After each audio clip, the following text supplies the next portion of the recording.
So tonight, across America, from New York to Minneapolis to Los Angeles, places where rioters defaced buildings and allowed businesses like these to be ransacked. You said Black Lives Matter. Look what you did to my store. Look, we've been here all night cleaning up. All night cleaning. Tell me Black Lives Matter. You lied. You wanted to loot the store. You needed money. Get a job like I do. That's Lucy Hosley.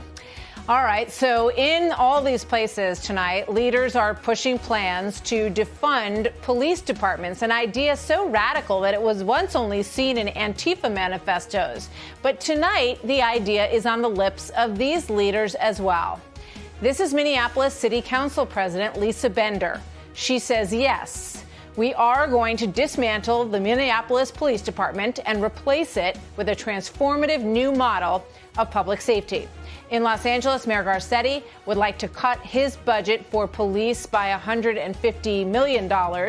But some researchers say that after these widely seen awful videos of police brutality surface, the pullback in policing that tends to follow as officers curb involvement is met with spikes in violent crime. So the pullback in police, as we saw in Ferguson after the death of Michael Brown, and in Baltimore after Freddie Gray died in police custody, the pullback in activity leads to an increase in crime and homicides. Still, as tensions run high across the country, videos like this add fuel to the anti-police sentiment. In Atlanta, this incident led to charges for these 6 officers. 2 of them have now been fired. And then there is this footage of an officer pushing a man in the streets of Buffalo, and it ended like that. Of course, that goes viral. It is horrifying to watch. The firing of those officers has also led to some breaking news tonight.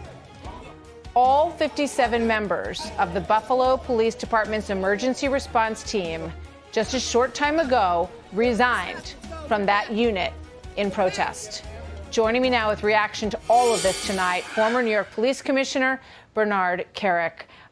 Bernie, thank you very much for being here. Good to see you tonight. Thanks. So let's start at the top of what we discussed there. And I know you want to get to those 2 videos and talk about those. But just off the top, in terms of the headline, the effort in some of these cities that have seen some of the worst violence that we've seen to try to push for a lower expenditure on police in their cities. What do you think the result of that will be?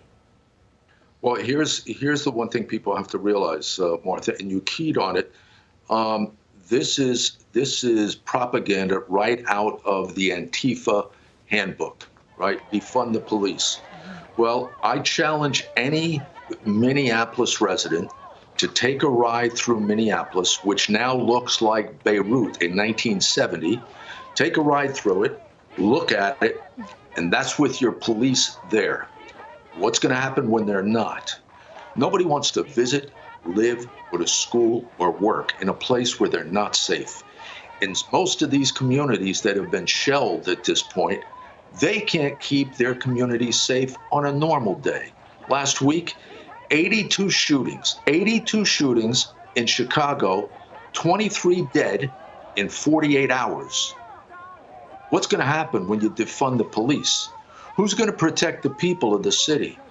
Who's going to go out there and respond to the violence, the egregious violence that's going on in many of these cities? Who's going to do that? I don't know what they're thinking. It's irresponsible. It's dangerous.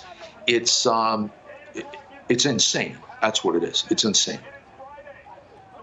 So, before I get to those other 2 instances of police that were fired, I want to first show you something that I think is the other side of the equation of what we're talking about. And it's the belief on the part of a lot of young black men and their families that they put themselves in danger when they go outside, that they are too easily misperceived in terms of their role or what they're doing, and that it can end badly for them.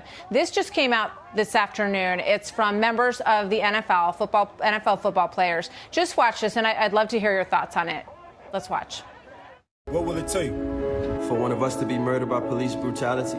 What if I was George Floyd? If I was George Floyd. What if I was George Floyd? If I was George Floyd. If I was George Floyd. If I was George Floyd. I am George Floyd. I am Breonna Taylor. I am Ahmaud Arbery. I am Eric Garner. I am Laquan McDonald. I am Tamir Rice. I am Trayvon Martin. What's your reaction to that? Martha, I'll take you back to 1989. At some point, I had hair down. Well, I had hair, period. But I had hair down the middle of my back. I had 7 diamond earrings. I had a big goatee. And I was an undercover up in Harlem. And probably 2 or 3 times a week while I was out trying to buy drugs in some of the most violent neighborhoods in the city, I got stopped by the police. I got stopped. I got shaken down. I got tossed. I got yelled at. I got pushed because the police were out there trying to do their job. I think people forget what it's like in many of these areas where these cops work. These cops don't go out looking to target black men. They go out because there's a map, and on that map, in those communities, you got the highest murder rate. You got the highest violent crime rate. You got the highest burglary rate, the robbery rate. That's why those cops are out there. And sometimes the wrong people get stopped, but at the end of the day, they do a job that nobody else would have. They wouldn't have the courage to do. Never in 100 years. And they're out there criticized constantly as racist. And I can tell you, the stats don't fit the argument.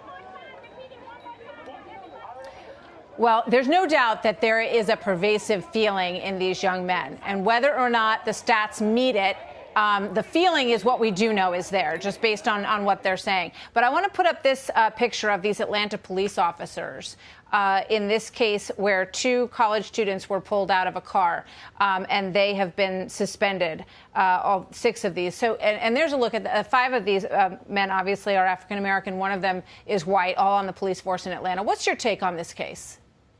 Well, first of all, I saw the chief within hours after this event. She was disturbed by the incident. They hadn't even seen all of the video. They hadn't conducted a full investigation. That goes on around the country constantly. These chiefs are cowards. They respond to community outrage before they have any idea what really happened. I just think, it puts every cop's life on the line when they do this. Why don't you conduct a real investigation? If you think it's criminal, put it before a grand jury. See if you can get a grand jury indictment. Do it right. Do it due process. Do it by the law. That's not what these chiefs are doing. They're scared to death to do their job. Let's look at another piece of video, which is the pushing down of this man in Buffalo.